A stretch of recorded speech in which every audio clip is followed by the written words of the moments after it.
कक्षा 8 के सभी विद्यार्थियों का मेरे चैनल में हार्दिक स्वागत है।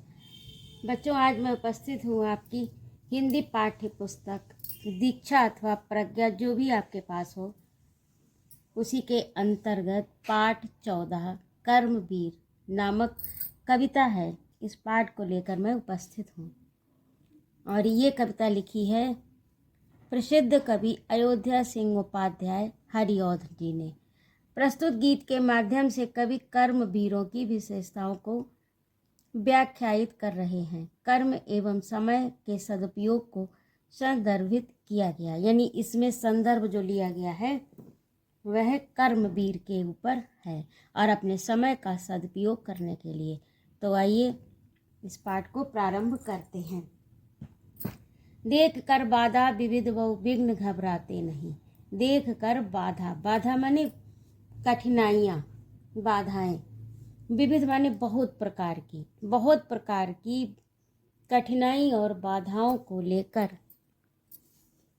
बहुविघ्न घबराते नहीं और कई प्रकार के विघ्न उपस्थित होने पर घबराते नहीं। जो कर्मवीर होते हैं वे बाधा विभिन्न प्रकार की कठिनाइयों को देखकर और विविध प्रकार के कई प्रकार के विघ्न देखकर, बहुत से विघ्न और कई प्रकार की कठिनाइयों को देखकर घबराते नहीं, यानी परेशान नहीं होते हैं। रह भरोसे भाग्य के दुख भोग पछताते नहीं। वो भाग्य के भरोसे नहीं रहते हैं और दुख को भोग कर पछताते नहीं हैं।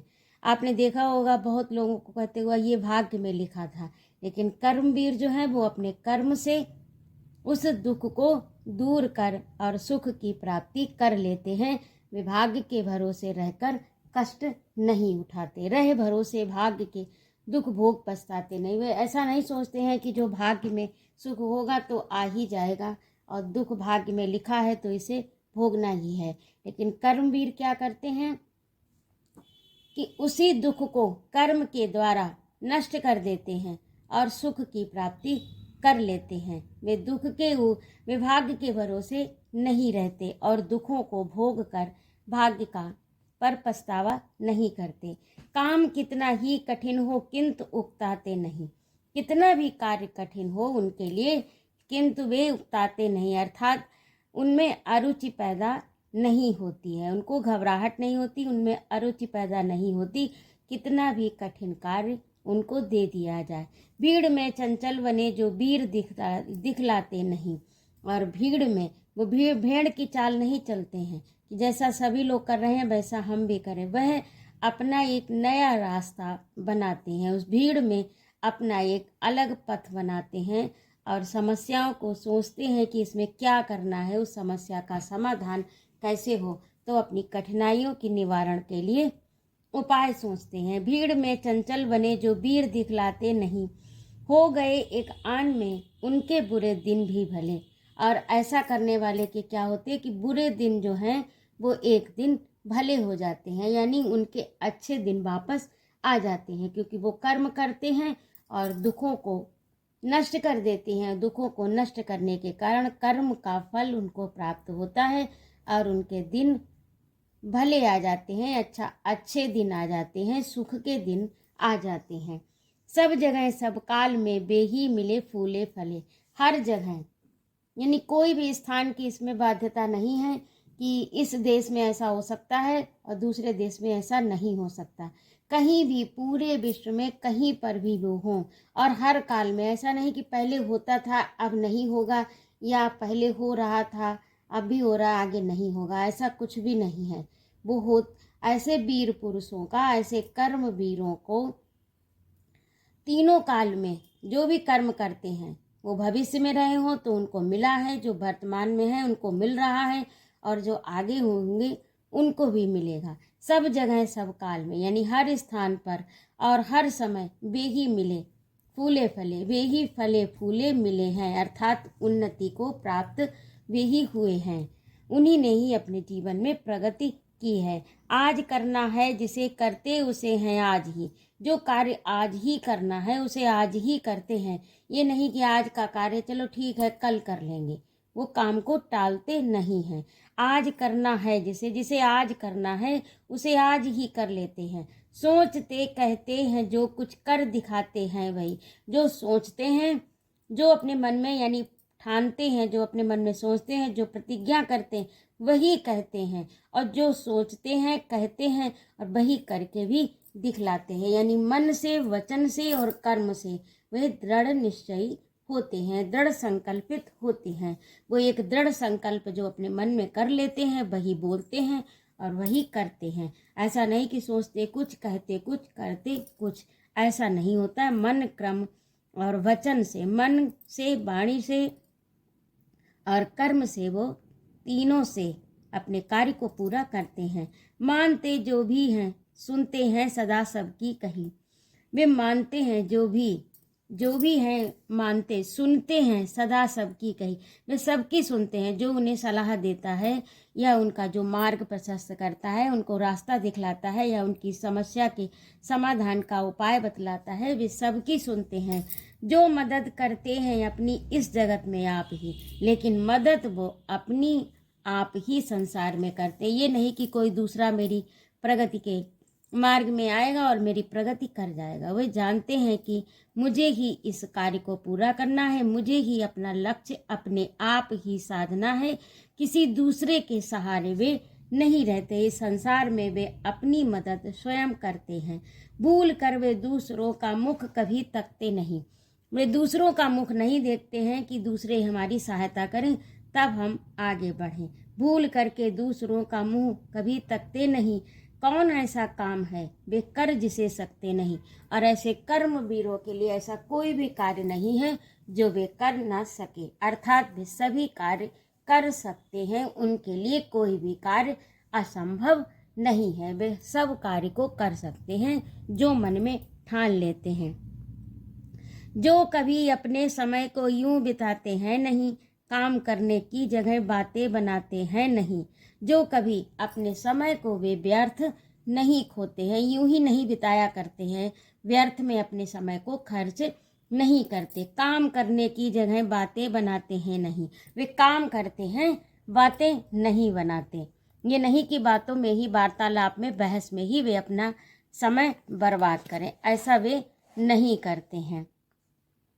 आज कल करते हुए जो दिन गंवाते हैं नहीं, वे अपने दिन, वे अपना समय इस तरह से गंवाते नहीं हैं कि आज का काम कल कर लेंगे, चलिए परसों कर लेंगे, आज का काम कल पर छोड़ा, कल का परसों पर, परसों का अगले दिन, तो इस तरह से आपके 3-4 दिन खराब हो गए। तो इस तरह का वे नहीं करते। जो कार्य आज है वो आज करते हैं, आज का कार्य आज ही और तुरंत ही पूरा करते हैं। आज कल करते हुए यानी कार्य को वे टालते नहीं और अपने दिनों को गंवाते नहीं हैं। यत्न करने से कभी जो जी चुराते हैं नहीं, वे कभी भी प्रयत्न करने से, यत्न का अर्थ होता है प्रयास, कोशिश, कोशिश करने से कभी जो जी चुराते हैं नहीं। यदि कोई कठिन कार्य है तो उसके लिए वो निरंतर प्रयास करते हैं। प्रयास करने, ये नहीं कि बहुत कठिन कार्य है ये हमसे नहीं हो पाएगा और अपना पल्ला झाड़ लेते हैं, ऐसा नहीं करते हैं। कर्मवीर जो हैं वो बराबर कोशिश करते हैं उस कठिन कार्य को भी संभव बनाने की। बात है वह कौन सी होती नहीं उनके लिए, ऐसी कौन सी बात है जो उनके लिए नहीं होती है। अर्थात वे सारे कार्य को आसानी से पूरा कर लेते हैं क्योंकि वे कर्म हैं, कर्म के रास्ते पर चलते हैं, अपने कर्तव्य का पालन करते हैं। बेनमूना आप बन जाते हैं औरों के लिए, औरों माने दूसरों के लिए वे नमूना बन जाते हैं, अर्थात उदाहरण बन जाते हैं।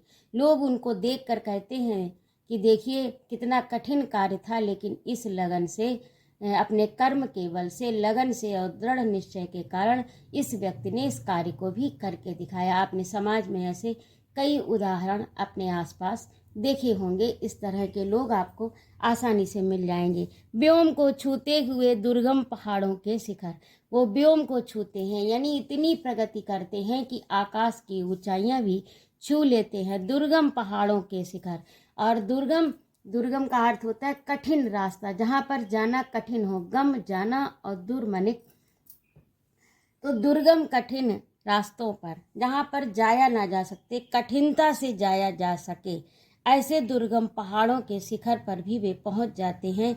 आकाश को भी वे छू लेते हैं। यहाँ पर आकाश का छूना अर्थात अत्यधिक उन्नति करना, उच्च शिखर पर पहुंचना। वे घने जंगल जहाँ रहता है तम आठों पहर। वे कर्मवीर जो हैं घने जंगलों में, जहाँ तम इतना घना जंगल होता है कि वहाँ पर सूर्य का प्रकाश नहीं पहुंच पाता। जंगल में वृक्षों के कारण इतने वृक्ष जो हैं उस स्थान को आच्छादित कर लेते हैं अपनी शाखाओं से कि वहाँ पर सूर्य का प्रकाश नहीं पहुंच पाता। वे घने जंगल जहाँ रहता है तम आठों पहर। तम यानी अंधेरा, जहाँ पर अंधेरा आठों पहर रहता है। गर्जते जलराशि की उठती हुई ऊंची लहर, और वह जलराशि की ऊंची उठती हुई लहरों में, गर्जना करती हुई लहरों में, यानी ऊंची उठती हुई लहरों को देखकर लोग डूबने से डर जाते हैं, लेकिन वहाँ पर भी वे ठहर जाते हैं, अपने कर्तव्य को पूरा करते हैं, अपने धैर्य को धारण कर लेते हैं। आग की भयदायनी फैली शिखा दिशाओं में लवर, और आग की भयानक आग की लपटें चारों दिशाओं में फैली हूँ, ये कपा सकती कभी जिसके कलेजों को नहीं। और ये इतनी जितनी ऊपर विषम परिस्थितियाँ कवि ने बताई हैं, ये विषम परिस्थितियाँ उत्पन्न होने पर भी कर्मवीर जो हैं वो कभी भी कपा सकती नहीं कभी जिसके कलेजे को नहीं, उसके कलेजे को, उसके हृदय को कपा नहीं सकती, अर्थात पथ से विचलित नहीं कर सकती। इतनी विषम परिस्थितियां उत्पन्न होने पर भी कर्मवीर पुरुष को ये परिस्थितियां अपने मार्ग से हटा नहीं सकती, विचलित नहीं कर सकती, अर्थात वो विचलित नहीं होता, अविचल अपने मार्ग में खड़ा हुआ अपने कर्म को करता रहता है।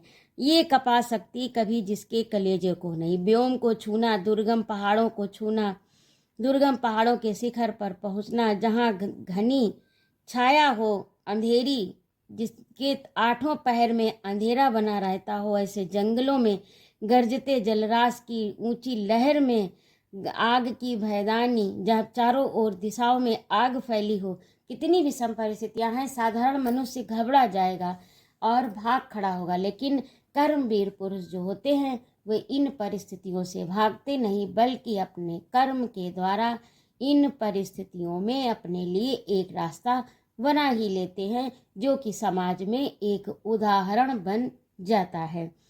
भूल कर भी वह नहीं नाकाम रहता है कहीं। और ये ऐसे व्यक्ति कभी नाकाम अर्थात असफल नहीं होते हैं, हर जगह, हर स्थान पर, हर क्षेत्र में सफल होते ही हैं। अर्थात कहने का अर्थ ये है, कवि का कहने का अर्थ यही है कि व्यक्ति को अपने कर्म पर दृढ़ रहना चाहिए, यानी कर्म हमेशा करना चाहिए। कर्म ही बलवान है, कर्म के द्वारा ही मनुष्य अपनी सारी मनोकामनाओं को पूरा कर सकता है। यानी वो संसार में जो भी चाहता है वो कर्म के द्वारा, दृढ़ प्रतिज्ञा के द्वारा अपने लक्ष्य को प्राप्त कर सकता है। तो आशा है आपको समझ में आ गया होगा इस कविता का अर्थ। यदि ना समझ में आया हो तो कृपया मेरे कमेंट बॉक्स में अवश्य लिखिएगा। और इसी के साथ आज का अंक यहीं पर समाप्त होता है।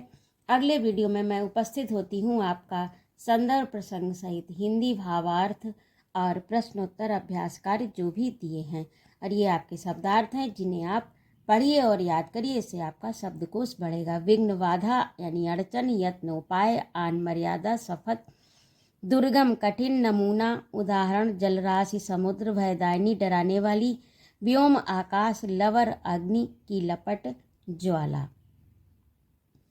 तो इस प्रकार से ये आपका पाठ पूरा हुआ। यदि आपको मेरा पढ़ाना अच्छा लगा हो बच्चों तो कृपया मेरे चैनल को सब्सक्राइब अवश्य करिएगा, लाइक और कमेंट करिएगा तथा अपने मित्रों में शेयर भी करिएगा। आपके सुझाव का सादर मेरे कमेंट बॉक्स में स्वागत है। और इसी के साथ मैं विदा लेती हूँ। जय माँ भारती।